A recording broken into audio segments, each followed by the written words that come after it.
sur TV Africa, bienvenue à tous dans cette nouvelle édition de Gettingo. Le ministre des Affaires étrangères du Mali, Abdoulaye Diop, était sur le plateau de la télévision nationale ce 8 juillet 2024 pour réagir et répondre à certaines questions importantes sur le premier sommet de l'Alliance des États du Sahel tenu le 6 juillet 2024 à Niamey au Niger. Le chef de la diplomatie a de nouveau insisté sur le retrait irrévocable des pays de l'AES de la CEDEAO concernant la restriction de visa qui serait imposée aux ressortissants de l'AES par la CEDEAO. Abdoulaye Diop a rassuré. Suivant.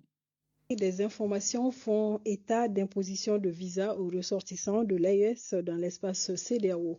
Qu'en est-il? Merci infiniment. Vous savez, j'ai le communiqué des chefs d'État sous la main ici, que j'ai parcouru en long et en large parce que j'ai entendu parler d'éléments par... Je ne vois aucune référence dans le communiqué des chefs d'État par rapport à des restrictions qui seraient imposées à la circulation de nos ressortissants dans cet espace. Mais même si ce que vous dites, s'il était avéré, ça veut dire que ça nous donne raison en ce sens que probablement les responsables de la CEDEAO ou certains responsables de la CEDEAO ne sont pas sortis des anciennes méthodes, toujours de faire peur aux populations, de faire le chantage aux populations, d'utiliser les populations comme une arme pour créer des problèmes avec leurs dirigeants. Donc aujourd'hui, nous pensons que nos populations ne doivent pas servir de bouclier. En tout cas, pour ce qui concerne l'AES, nous sommes dans une autre dimension, nous sommes dans une autre dynamique qui est celle de la fraternité, de la solidarité et de l'amitié entre les peuples. Et dans ce contexte, toutes les populations africaines sont les bienvenues dans notre pays et je voudrais, au nom des plus hautes autorités du Mali, rassurer nos compatriotes que tout est mis en œuvre par les plus hautes autorités pour pouvoir protéger et appuyer apporter toute l'attention nécessaire à nos ressortissants qui vivent dans les autres espaces autour de nous. Mais je pense que les gens doivent pouvoir se rassurer et continuer à vaquer à leur occupation. Dans tous les cas, vous savez, un processus d'intégration, il y a des gains et des pertes pour tout le monde. Mais nous devons travailler à en minimiser l'impact pour nos populations et c'est à ça que s'attellent nos autorités.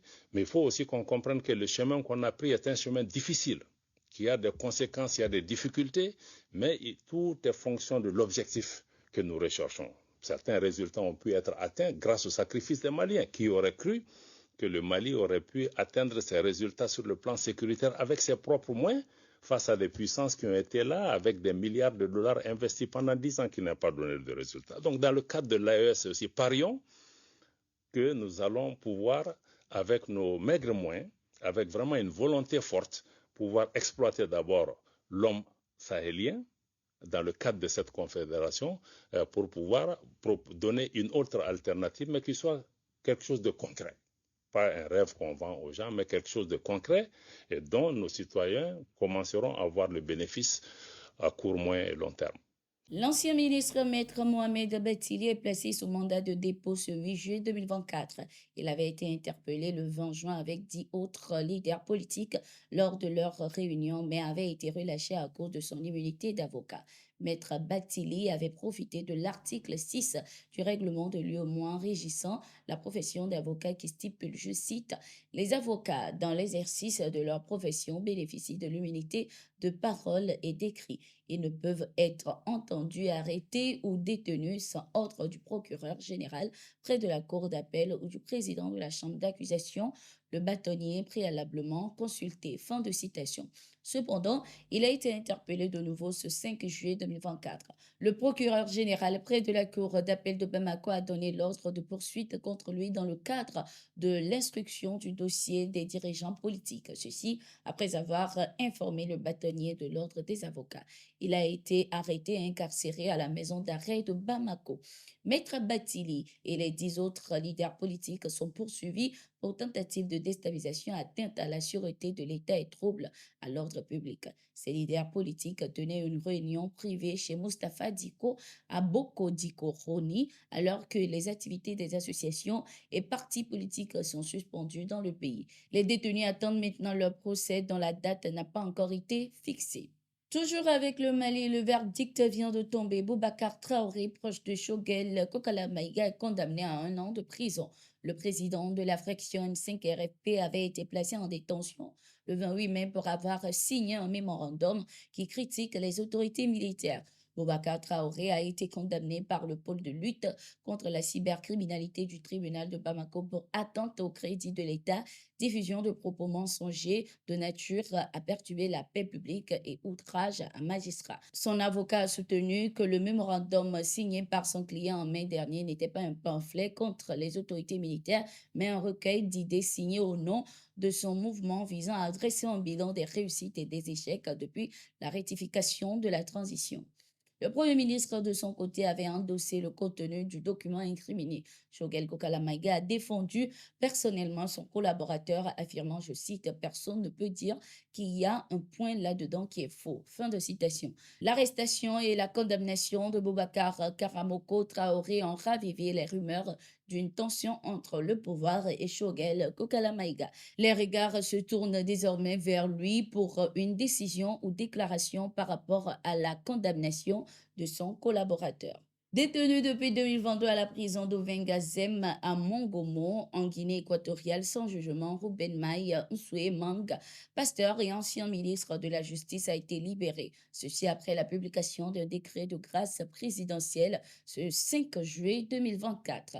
Il était incarcéré pour avoir critiqué le président Obiang Touadéra.